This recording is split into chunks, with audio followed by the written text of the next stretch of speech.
Good evening, everyone. Good evening. Good evening. We have Vinoli from Sri Lanka and Phil from Melbourne from our own teams. The purpose of this session is we have been getting a lot of questions from our clients in our day-to-day interactions. The purpose of the session is to share these questions with you so that it will add value to you. So we have a set of questions from our overseas investors, as well as we have a set of questions from our local investors right here in Australia. Hope this helps, and feel free to ask away any question you might have in terms of property investment, selling properties, property management, whatever you like in terms of property. Vinoli, it's your turn. Let's talk about all the questions you had this week regarding from overseas investors. Yes, Naveen, mainly the questions we got in regards of loan process, that was the main concern a lot of our foreign investors had. They wanted to know how long is the long process, like is it 25 years, 30 years, like how does it work? So I just want to know how many years.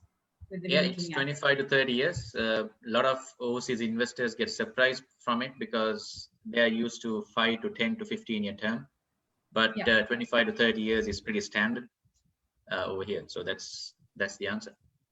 Right. And so how about the interest rate? What is the kind of interest rate we are looking at? Is it so in here in Sri Lanka, is it higher than the Sri Lankan interest rate? Like they just want to know, just to clarify, how will this happen? Yeah, it depends on the lender we use based on the situation and circumstances. It really depends on where the investor is, whether it's Sri Lanka, Dubai, or India. And the interest rate will vary from 4.5% to 5.5%. Right. Okay, so the other question the client had is, in case now, let's say I know that we, as a foreigner, you can go up to 60% of a bank loan, and this bank loan, let's say, now the client wish to pay the full amount. So how will there be additional charge if they wish to pay before the 30 years? So can they pay whenever they can? Can they break that into different stages of payments? So they can do that. There is no huge penalties for paying off early. There will be a fee of about $500,000 in terms of a mortgage discharge. But apart from that, there are no huge charges for paying early. So they can plan for that and they can pay that off if they choose to. Right. And I know that it's so talking about the loan again, like how easy is it for a foreigner to get a loan approved from Australia? As long as they have the income, as long as they have a job, they have a business, which as long as they can service the loan, as long as they can service the debt they are borrowing, the loans will be approved. It's pretty straightforward. You need to produce the documentation required, but it is very straightforward. But the main thing is serviceability. They should be able to borrow and service that loan from the income they get from overseas. Right. Okay. And also just another quick question, which just one of my clients sent it to me. Okay, this client's son is in Brisbane and he has just got his PR, and also the daughter is studying currently in Melbourne, and the client wants to know if he, of course, if the son applies for a bank loan, can the daughter also sign contracts? Can she be under this contract? So owning a property in Aussie, basically, can this be done? Or will it be only under the son, and then once the daughter gets a PR, they can transfer to the contract to the daughter? This is basically owning a property. Yeah, that's a very tricky scenario, but it can be done. The best way to do it is if the son is working in Australia, to get the property under the son's name, because since he has the PR, they don't have to pay extra stamp duties or FIRB fees. So they're going to save some cost in buying the property under the son's name. If they want to transfer it back to the daughter later on, when she gets a PR, unfortunately, you have to pay the stamp duty again when you do the transfer. The other option is if the intention is to get it under the daughter's name, if she's a student, she will not be able to borrow, unfortunately. If it's a cash purchase, if she's over 18, she can do it under her name. or they can do it under joint names, but then again, it will complicate it a bit from a lending point of view if they want to borrow, because the bank would consider that as a foreign application, and they still have to pay the stamp duty. So the best way to do it is buy it under the son's name and then transfer it later if they have to. Right. So that's the 3 questions I have here. Phil, over to you. Those were some great questions. Navin, some questions that I actually get. What value does a conveyancer provide for property transactions? Yeah, so I mean, you definitely need a conveyancer to take care of your property transaction. What value does it provide is using a conveyancer would ensure before you sign a contract, the conveyancer will review the contract and make sure they advise you of any red flags before you sign the contract. That's number 1. And then number 2 is conveyancer is the one who would do the transaction at the end of the day. They would liaise with your bank or the lender, the other party, the sellers, solicitors, and then at the end of the day, they are the ones who are doing the transaction. So it is vital to have a good conveyancer to take care of your property transaction. And not only that, especially you're getting into Australian legal binding contract, and if you sign the contract without not knowing, you might get into a lot of trouble based on the contract. Just to give you an example, we had a situation where one of the clients signed a contract without getting it reviewed by a solicitor or a conveyancer. And after purchasing the property, they realized that none of the connections, water, telecommunication, gas, were connected into the property, which they have to do on their own, and there was a separate cost. If that was picked up, or that, I mean, either he would have walked away from it, or he would have done it differently. So that's just an example, but each contract is different. I mean, brand new properties are straightforward in terms of lands, but especially on the second-hand properties, it can be a house, it can be a land. There can be a lot of gray areas, a lot of tricky elements which you need to watch out for. So having a conveyancer for you is vital. Okay, thank you for that. Another question is, once you sign a contract, what are ways of maybe getting out of it? Yes, the first way is, if it's change of mind, you only have 3 business days to pull out. Any contract will have a cooling off period of 3 days, which means you can cancel the contract within 3 days of signing. So that's number 1. And number 2 is when you sign a contract, you can always make it to subject to finance approval, and you can give a timeline, which is about typically 14 days. If they approve, up to 21 days, which means if your finance gets declined, you will get your deposit back and the contract will be cancelled. You can also put clauses on the contract, such as subject to FIRB approval if it is a foreign purchaser, or subject to a pest control inspection, or subject to a building inspection. So in that case, something goes wrong, again, there is leeway for them to pull out of the contract. Okay. All right. Thank you for that again. Another one is, as an investor, what are my risks in the property market? Yeah, great question. Everyone talks about the positives, but yeah, you got to know your risks too.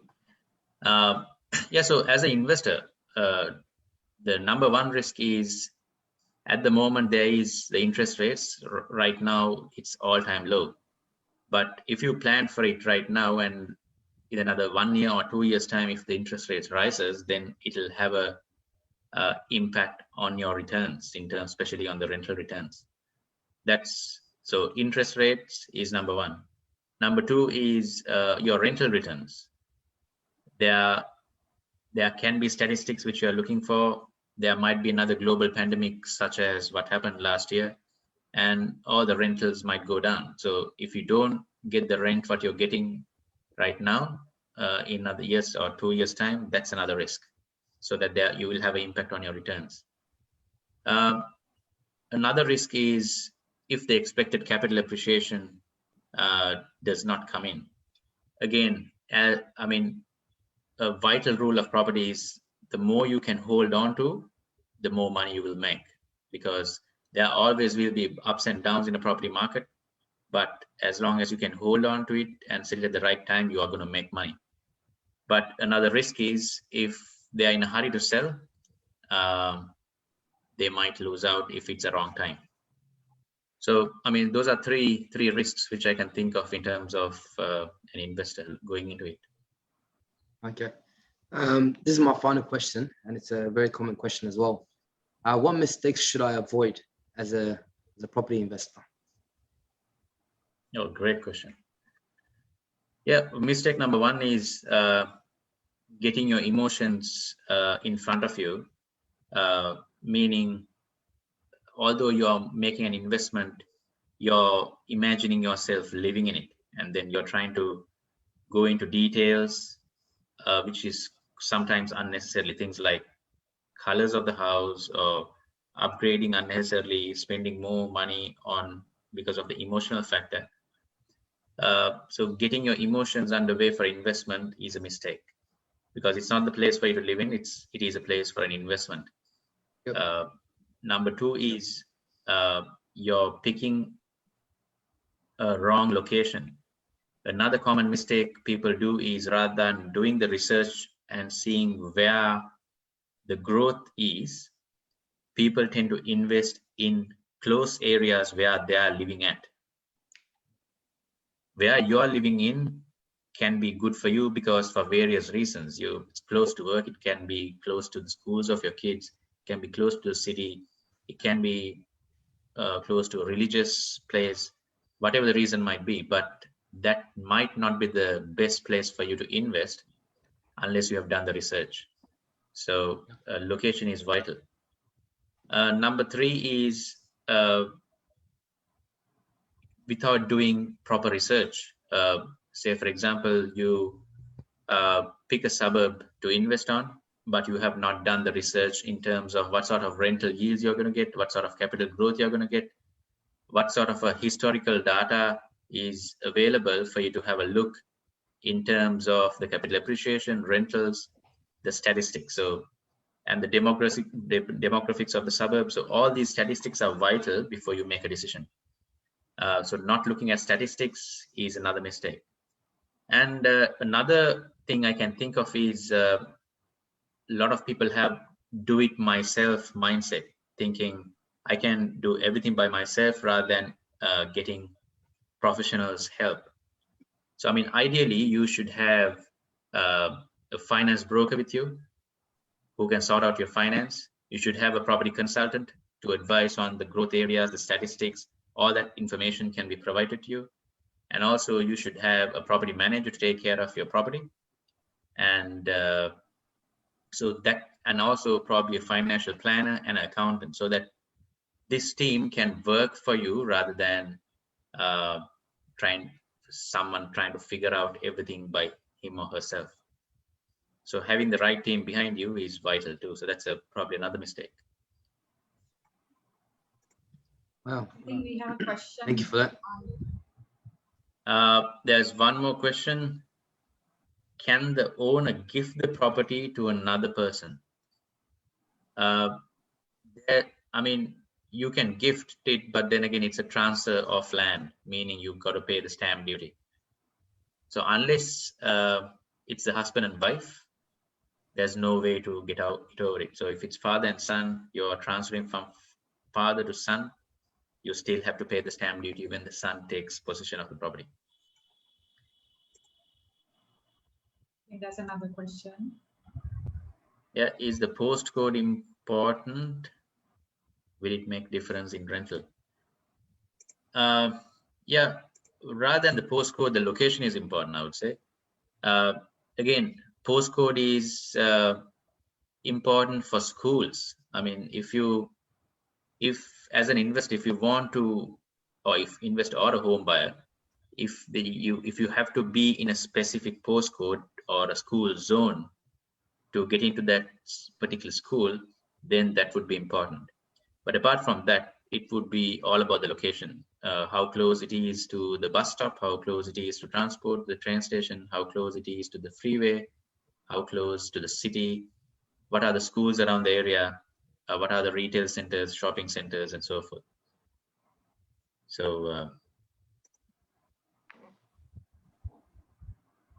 that's the answer to that. There's one more question. There's a talk about a Sydney airport coming up. Is that real? Yes, it is real. It's called the Western Sydney Airport. It will be opening up in 2026. So that is definitely happening, and that's going to drive a lot of growth in that area.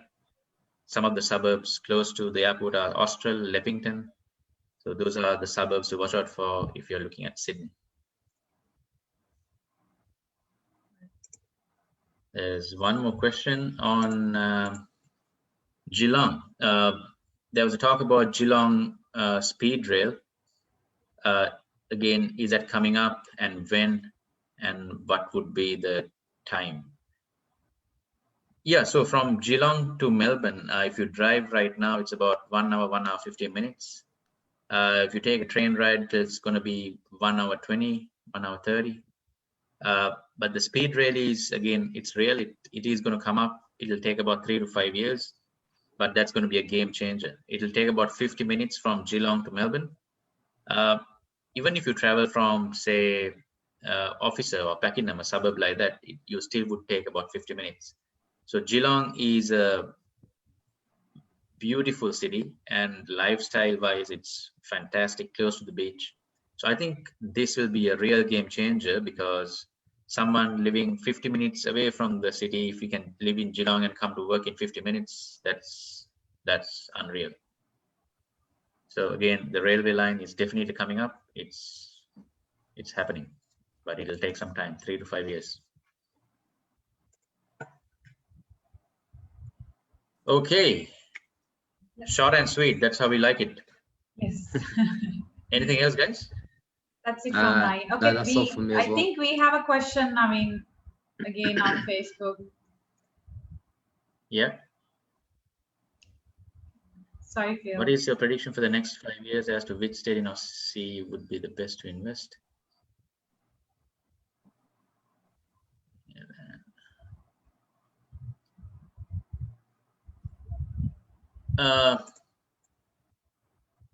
Yeah, I mean, right now, Melbourne, Sydney, and Brisbane is going crazy in terms of the property market. The market is very, very hot. For the next, I think, 1 to 2 years, all 3 states are going to drive some real big numbers. But in terms of, I always go back to population growth. The population growth is estimated to be the highest in Melbourne. Hopefully the COVID situation will go away this end of this year, and the numbers will still keep coming in. So I always go back to population growth. So if the population growth is going to be highest in Melbourne, Melbourne is the one which will be the highest growth which you can expect. In terms of the question on master plan estates as well as normal, so again, if a suburb is master planned in terms of your land development, there's always going to be appreciation, because master plan means there's a certain number of parks in the area, there's a certain number of schools in the area, there's a certain number of childcare centers in the area. It's very well planned. People love it, and that itself will grow the value of any suburb. Hope that clarified that question. So until we see you again, we'll be again going live probably next Thursday. We'll be going live around 5:30 p.m. next Thursday. Until then, thank you and goodbye, and feel free to jump in and send us any questions you might have, and we can answer. All right. Thank you, guys. Thank you, Navin. Thank you, guys. See you, everyone. Thank you.